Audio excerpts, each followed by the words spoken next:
बाबूजी 20 साल कम। बाबूजी जवान होइए ना। अरे रुक जाओ बेटा, सब में टाइम लगता है। बाबूजी खटाक से जवान हो।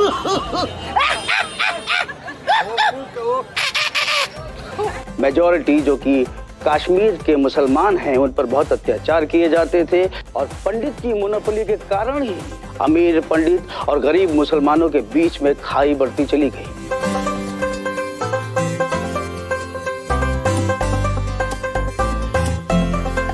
ऑडिशन का अड्डा है ये, ऑडिशन का अड्डा, ऑडिशन का अड्डा है ये, ऑडिशन का अड्डा। नमस्कार, आदाब। ऑडिशन के अड्डे पर आप सबका एक बार फिर से स्वागत है। दोस्तों, हमारी जर्नी मशहूर मारूफ कलाकार अतुल श्रीवास्तव के साथ चल रही है और उसी सिलसिले को आगे बढ़ाते हुए आज हम कुछ उनकी पर्सनल लाइफ और अलग अलग वक्त पर क्या क्या चैलेंजेस आए उसके बारे में बात करेंगे। अतुल भाई, एक बार फिर आपको बहुत बहुत धन्यवाद, आप आए हैं यहाँ पर। अतुल भाई, एक एक्टर जो है वो कहीं ना कहीं जीता जागता इंसान भी है, उसकी अपनी पर्सनल ज़िंदगी भी होती है और कई बार ऐसा होता है कि उसकी पर्सनल ज़िंदगी उसके काम में बाधा डालती है और एक एक्टर के लिए वो बहुत बड़ा इम्तहान है क्योंकि उसको कैमरे के सामने परफॉर्म करना है। बाकी डिपार्टमेंट्स ऑफ फिल्म मेकिंग का चेहरा सामने नहीं आता, इसीलिए उनका सुख दुख तकलीफ परेशानी कुछ भी जो है वो पकड़ी नहीं जाती या काम में रिफ्लेक्ट नहीं होती है। लेकिन एक एक्टर जो है वो दो ज़िंदगी जी रहा है, एक पर्सनल और एक प्रोफेशनल। आपके पर्सनल चैलेंजेस जो रहे होंगे लाइफ में और जो आपको कभी कभी हो सकता है बिल्कुल उल्टा किरदार परफॉर्म करना पड़ा होगा, तो वो क्या स्किल है या क्या वो ट्रेनिंग ग्राउंड है या क्या वो मेडिटेशन है जिससे आप उस चीज़ को ओवरकम करके एज एन एक्टर आप रिफ्लेक्ट करते हैं कि ये क्या करना है? बहुत बढ़िया है। हर एक्टर को इससे गुजरना पड़ता है।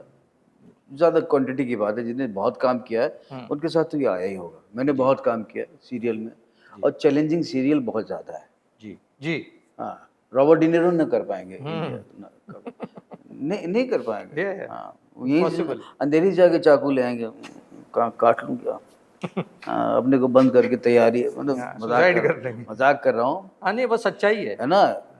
सीन लगा दिया गया, सेट लगा दिया गया, रुक जाइए, मतलब डायलॉग शुरू कर दिया, कैमरा पोजीशन हो गया, हमने डायलॉग बोल भी दिया अपना, रुक जाइए एक मिनट, होल्ड, आधे घंटे से होल्ड किए बैठे, कहने सीन चेंज करके आ रहे चैनल से। जी जी। कैरेक्टराइजेशन बदल गया, ये बदल गया, वो कहानी बदल, ऐसा होता है। तैयारी करके आप क्या करोगे? डिस्ट्रैक्शंस की बात है, पर्सनल जीवन, दो जीवन। यहाँ पर आपका एक्सपीरियंस, अनुभव कभी कभी क्यों होता है कि आप मज़ा नहीं आया है, सीन करने के बाद कहते हैं ठीक है, जब अच्छा किया सर, हाँ, आप अंदर से तो नहीं, हाँ जी थैंक यू। फिर आप कोई बहुत करीबी होगा जिससे शेयर कर सकते हैं, या अपने को मिरर में देख के कह सकते हैं मज़ा नहीं आया, अंदर चल रहा है, टीस हो रही, क्यों नहीं मज़ा आया? कल तो आया था, आज आपका मूड नहीं अच्छा है। जो करके आपने किया ये मैकेनिकल कर दिया क्योंकि आपका इतना एक्सपीरियंस है 40 साल का, है ना। आपको हंसाना था, हंसा भी दिया, लेकिन आप ही अपने से तुलना करेंगे तो आपको मजा नहीं आया क्योंकि आप जी नहीं पाए, आप जादू नहीं कर पाए जो आप कर सकते थे, क्योंकि आप परेशान थे, घर से कुछ प्रॉब्लम हो गई, हो सकता है तुनक मिजाजी हो गई हो, बीवी से झगड़ा हो गया, कुछ हो गया, किसी या कोई परेशानी आ गई हो, या नहीं भी आई, बिना मतलब में परेशान हो गए, ये भी होता है कभी कभी। सड़क पे किसी से परेशान हो गए, ट्रैफिक में, तो आप, वही तो मैंने कहा ना, उनकी जो किताब थी माइकल किन की जो मैंने पढ़ा था, तो वो यही था कि आप घर में जब शेव कर रहे हो तब से रिलैक्स हो यहाँ तक, और कोई नेगेटिविटी फैलाने वाले के बीच में इर्द गिर्द जाओ भी ना अगर आप चाहते हो। और रिलैक्स होना बहुत ज़रूरी है। आप देख लो कि मैं एकदम कोई एक लेयर भी ग्लास में तो नहीं है, वो तो सब वो भी खाली कर दो, चलो अभी फ्री, हाँ यस चलो करते, सीन चलते। अब जिसमें जाना जाओ, खड़े खड़े रुला दो, करेक्ट, खड़े खड़े हंसा दो। कभी कभी वो फायदेमंद हो जाता है कि उसमें खामखा के लेयर्स दिखने लगती है, जो लेयर हैं आप घर की लेके चले वो भी लेयर है, पता लगा कि आप जीत गए। अरे यार, जब देखा तो आपको ज्यादा अच्छा लगा कि मैं वो परेशानी में था, वो लेयर भी आ रही है और ये तो ज़रूरत थी सीन की, सीन की जरूरत थी, वो एड ऑन हो गया। बेजा हो चुका है। जी जी जी। एक ख़ास सवाल आपसे पूछना चाहूँगा कि हम सब लोग बड़ी लाइफ एंड डेथ की सिचुएशन से गुजरे हैं कोविड के दौरान, बड़े बड़े चैलेंजेस रहे हैं, हर किसी को अफेक्ट किया कोविड ने, डायरेक्टली इनडायरेक्टली। और हमारी फिल्म इंडस्ट्री तो क्योंकि कोई भी चीज़ एग्जीक्यूशन मोड में जा ही नहीं सकती जब तक आप फिजिकली खड़े होकर के किसी चीज़ को परफॉर्म ना करें या कुछ ना करें। आपकी पर्सनल लाइफ को भी, जैसा मुझे मालूम है, काफ़ी कुछ कोविड ने अफेक्ट किया। हाँ मैं भी कोविड से गुजरा। हाँ, मैं लखनऊ में शूट कर रहा था और कई बार शूट हुआ, बहुत नुकसान हुआ। चूना नेटफ्लिक्स पे आया था, शूट कर रहा था, फिर अचानक डिस्ट्रिक्ट मजिस्ट्रेट ने नहीं शूट नहीं करेंगे। एक ही सेट पे 40 लोग खांस रहे हैं। वहाँ से निकला, मेरे दोनों भाई वहीं थे, लखनऊ में थे, और उनसे मिला। उसकी तबीयत थोड़ी ठीक नहीं थी, वो कोरियोग्राफर है, कुछ शूट करना है मुझे। अरे मत जाओ ऐसे में, आराम करो। जिस होटल में रुका था सामने ही मेरी सिस्टर रहती थी, मैं उसके यहाँ गया तो वो सब लोग आए हुए थे। अच्छा, मेरी भी अंदर से तबीयत डल चल रही थी, फिर खांसी भी शुरू हो गई। फिर कोविड का टेस्ट रोज़ ही होता था जी। तो यूनिट करा रही है, निगेटिव आया। फिर शूटिंग रुक गई, फिर मैं चला आया, फिर गया, फिर चला आया। जो अब चला आया ना तो मेरी तबीयत ज़्यादा बिगड़ गई। यहाँ आया तो यहाँ मेरी बिगड़ती गई, यहाँ काफ़ी बिगड़ गई, तो मुझे एडमिट होना पड़ा। उधर मेरा वो वाला भाई जो, वो भी एडमिट हो गया। फिर मेरा जो दूसरा भाई है वो भी एडमिट हो गया। मेरे बड़े भाई वो भी एडमिट हो गए लखनऊ में। एक आप बम्बई में थे? मैं बॉम्बे में, यहाँ एडमिट हो गया। एडमिट होने जा रहा हूँ और वहीं से सब, उसकी हालत ख़राब है, उसको लेके जगह जगह भटक रहे हैं पूरे। मैंने किसको फ़ोन करवाया, कोई काम नहीं आ रहा है, जगह ही नहीं मिल रही है हॉस्पिटल में। वो एडमिट किसी तरह हो गया। मेरे दोनों जो सिस्टर के हस्बैंड गोदी में ले लेके उसको घर में ऑक्सीजन दिया सिस्टर ने, कुछ हुआ नहीं, एडमिट कराया। उसके बाद वो एडमिट हुआ, बड़े भाई भी लगा कि अब वो नहीं बचेंगे, उनको भी एडमिट कराया। फिर जो तीसरा भाई था जो यहाँ ही रहता था, वहाँ गया हुआ था, उसको भी एडमिट कराया मैं, और तब तक मैं भी यहाँ एडमिट हो गया। तो तीनों भाई वहाँ एडमिट थे? तीनों मैं लखनऊ यहाँ, में? अरे आप यहाँ पे? मैं यहाँ एडमिट था। तो हालचाल मेरी भांजी दे रही है कि वो वाले मामा ने ना खाना खा लिया है। हमने, वो कैसा है चीकू? बोले वो भी ठीक है। उसके बाद 6-7 दिन बाद मैं घर आ गया।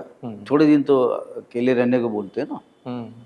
Correct, isolation. आइसोलेशन मैंने अंदर वाले रूम में था, तो एकदम से फ़ोन आया सिस्टर का कि उसकी बहुत तबीयत ख़राब हो रही है, प्रफुल्ल नाम। तो ऐसे उसकी ज़रूरत होती है, वो क्या देते हैं वो। हमने, कोई बात नहीं, ज़रूरी नहीं कि उसके बाद ठीक हो जाएगा। तो जब भी बातचीत हुई, 10 मिनट बाद फ़ोन आ गया, नहीं रहा। ओहो। फिर मैंने ऐसी तैसी आइसोलेशन में ड्राइंग रूम में ही आ गया सब। मेरे बेटा फ़ोन पे किसी से बात कर रहा था। मैंने, क्या हुआ? उसका चेहरा एकदम कुछ अजीब सा उड़ गया, उसकी आवाज़ बंद हो गई। मैंने, क्या हुआ? हमने, दूसरा वाला भी गया है क्या? आपने बोला है? हाँ। ओहो। तो चला गया था वो भी। दोनों हॉस्पिटल में थे उस वक्त, और आप घर आ चुके थे आइसोलेशन में? फिर 1 हफ्ते बाद मेरे सिस्टर के हस्बैंड ने बताया, और रोने लगा कि आपसे झूठ बोला था। जब आप हॉस्पिटल में पूछते थे कि चीकू का क्या हाल है, उसका नाम मयंक था जी। तो जब भांजी बताती थी कि वो भी खा रहे हैं, कि वो 21 को जा चुके थे। ओहो। अच्छा, ये जो बाद में आपको इन्फॉर्मेशन जिस तरह से दी जा रही थी, वो ताकि मैं हॉस्पिटल में ठीक रहूं। आपके ऊपर ऐसा असर ना पड़ जब जाए कि... उसको निकाल रहे थे, उसकी डेड बॉडी, तो छोटे वाले को एडमिट कर रहे थे, और पूरे हॉस्पिटल को पता था, वार्ड बॉय को भी, कि किसको किसको नहीं बताना है। बड़े भाई को नहीं बताना। अच्छा। उससे जो 2 साल बड़े हैं। जी जी।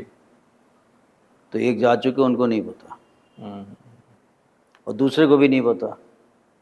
और जब उस दिन 30 तारीख को गया वो, एक 21 अप्रैल को गया और दूसरा 30 अप्रैल को गया। 2021 में, ये वो जो दोबारा से जो दोबारा 21 में जो आया था। 21 में जो वेव आई थी। और मेरा भी बहुत बुरा हाल था, मैं भी मौत के मुंह से ही निकला था। मुझे बहुत बाद में पता चली थी ये बात, फिर मैंने आपसे फ़ोन पे बात की थी।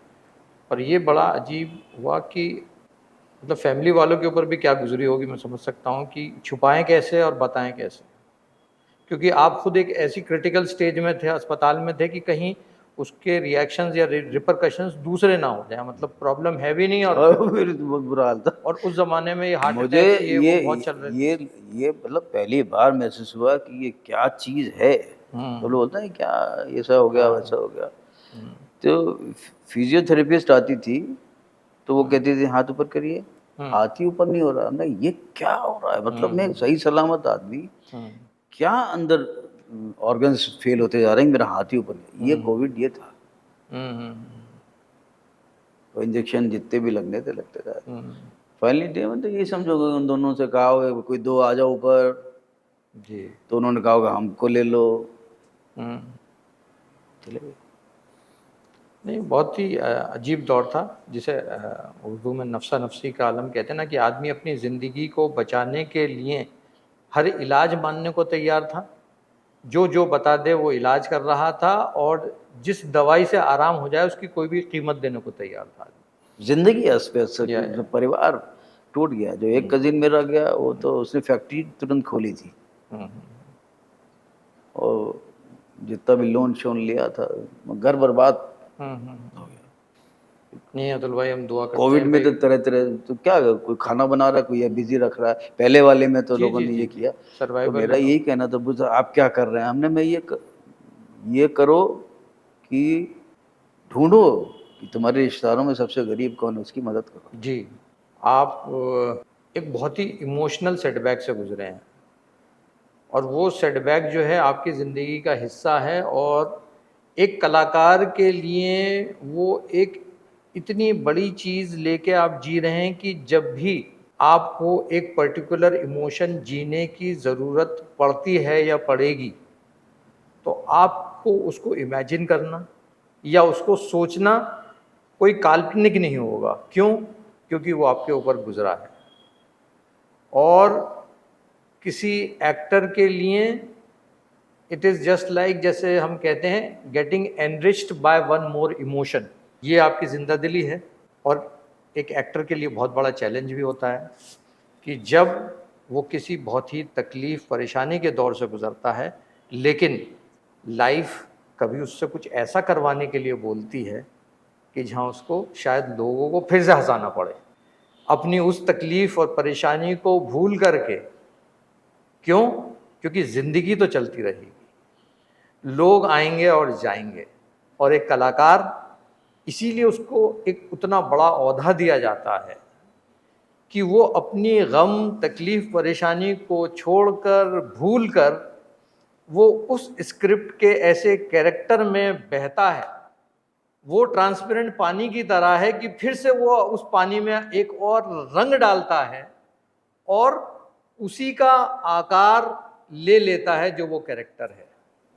और यही हम समझते हैं कि एक कलाकार की खासियत होती है कि वो किसी भी मोल्ड में इतना फ्लेक्सिबल होता है कि ठीक है यार, ये तकलीफ़ परेशानी थी, चलो भाई कोई बात नहीं, इससे निकल के अब ज़िंदगी की रिक्वायरमेंट ये है कि मुझे इस रंग में बहना है, या ये एक पत्थर था, फिर से मुझे उसे तराशना है और उसको वो आकार देना है जो शायद कोई राइटर या डायरेक्टर मेरे पास बड़ी उम्मीदों से लेकर के आया है। और मेरी अब ये जिम्मेदारी है कि मैं अब उसी ईमानदारी के साथ और मेहनत के साथ इस पत्थर को ऐसा तराशूं जो वो जीता जागता लगने लगे। कोई भी जब देखे तो कहे कि हाँ यार, अतुल श्रीवास्तव साहब ने वाकई एक पत्थर में जान डाल दी।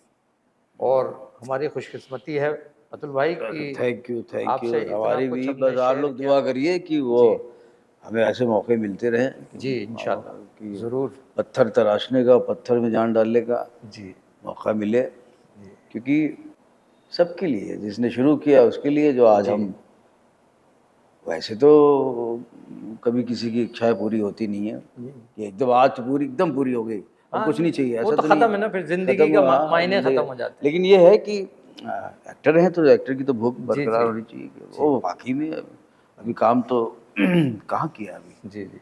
है ना, क्योंकि हमारे तो स्लो मोशन वाले थे ना, मोबाइल वाले थोड़ी ना रहे। हम बड़े आराम से थिएटर करने के ट्रेनिंग लेने के बाद पूरा 10 साल ट्रेनिंग ली। जी।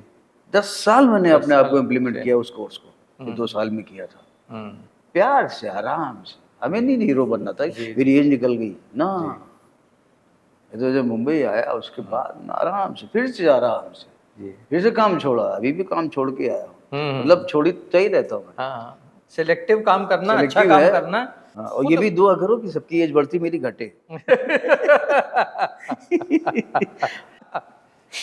बहुत बहुत शुक्रिया अतुल भाई, thank you so much. Thank you so much, thank you so much. Audition का अड्डा, भिन्न भिन्न प्रकार के कलाकारों का डब्बा, भिन्न भिन्न प्रकार के कलाकारों का डब्बा, खोले तकदीरें उनकी जो टैलेंट के अब्बा अब्बा। ऑडिशन